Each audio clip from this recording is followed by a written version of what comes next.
ఆంధ్ర క్రైస్తవ కీర్తనలోని 601వ కీర్తనను పాడుకుందాము. రచన మత్తయి సమూయేలు గారు. సామత్సరిక కృతజ్ఞతార్పణము.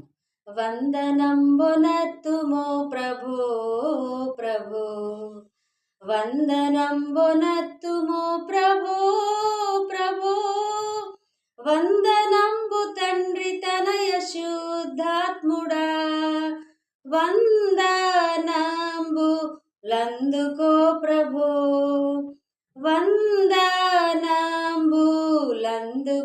ప్రభో. ఇన్ని నాళ్ళు ధరలు మమ్ము బ్రోచియు, కన్న తండ్రి మించి ఎప్పుడుగాచియు, ఎన్నలేని దీవెనలిడు నన్న యేసువా, అన్ని రేట్లు స్తోత్రములివిగో, అన్ని రేట్లు స్తోత్రములివిగో. వందనంబునత్తుమో ప్రభు.